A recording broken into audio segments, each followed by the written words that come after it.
haram relationship. Haram relationship. Haram relationship. The haram relationship. حرام relation میں Haram relationship. 24 hours وہ حرام relation میں ہے.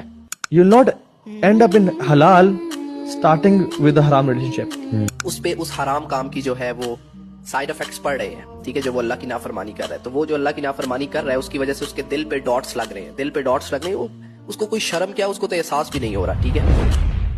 تو حرام تعلق جب ہوگا تو ظاہر سی بات ہے وہ شخص آپ کو دکھ دے گا, اور اسی شخص سے آپ کو اتنا دکھ ملے گا کہ آپ ایونچولی اللہ کی طرف پلٹ اٹھیں گے, اللہ کی طرف آپ رجوع لائیں گے. یعنی اللہ سبحانہ تعالیٰ will not make it halal for you جو چیز آپ نے حرام سے شروع کی ہے, کیونکہ جب آپ حرام کے راستے پہ چل پڑے ہیں نا, پھر ریئرلی دس ہیپنس کہ وہ آپ کو چیز ملتی ہے, اور اگر مل بھی جاتی ہے میرا پرسنل ایکسپیرینس میں بنتی نہیں ہے. تو پھر اب اس انسان کو, وہ انسان کیسے جو ہے وہ نماز کی طرف جائے, اللہ کے سامنے حاضر ہو, کیسے اس کا دل کرے کہ وہ قرآن کو پڑھے, اللہ کی بک ہے اس کو پڑھے, اللہ کے نام لے اور اچھے کام کرے, آنیسٹ ہو, تو وہ ان چیزوں سے پھر دور ہوتا ہے. آپ ایک ریلیشن شپ میں سٹک ہیں, آپ اس کو اینڈ کرنا چاہتے ہیں, آپ کو پتہ ہے یہ غلط ہے, تو یہ آپ کو کرنا پڑے گا. جب یہ اپنے اس حرام پارٹنر سے جب بے انتہا محبت کرنا شروع ہوتا ہے نا, اور وہ دین کی حدیں اور اللہ کے حدود کو توڑ دیتے ہیں صرف اس بندے کو راضی کرنے کے لیے, اس بندے کو خوش کرنے کے لیے, تو اللہ تعالیٰ جو ہے اس بندے کو اتنی بڑی آزمائش پر ڈال دیتے ہیں کہ اسی بندے سے اس کو دکھ ملتا ہے, جس کی اتنا کچھ وقار ہے نا, وہی شخص اس کو دکھ دے گا, اس کو تکلیف دے گا. اور اللہ تعالیٰ جو ہے اس شخص کے تھرو اس بندے کو اتنی تکلیف میں ڈالتے ہیں کہ یہ بندہ پھر اس بندے سے ٹوٹ کے اللہ کا ہو جاتا ہے. آپ کو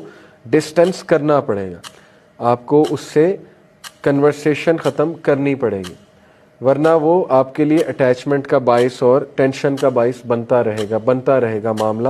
یا تو سیدھی سی بات ہے نکاح کریں, نکاح نہیں کر سکتے تو پھر جو ہے وہ آپ کو خود فل سٹاپ لگانا پڑے گا. اللہ تعالیٰ جو ہے نا وہ اپنی مخلوق سے کبھی بھی نہیں ایکسپیکٹ کرتا کہ میرا بندہ ہو کر وہ اس جیسی محبت میری مخلوق سے کرے جو مجھ سے کرنی چاہیے. کہ مجھ سے محبت کرو, میری مخلوق سے کرو, مخلوق سے محبت, بیوی سے, میاں سے, بچوں سے, ماں باپ سے, لیکن اللہ تعالیٰ فرماتے ہیں کہ سب سے زیادہ محبت مجھ سے کرنی ہے, اس کے بعد جا کے مخلوق سے کرو.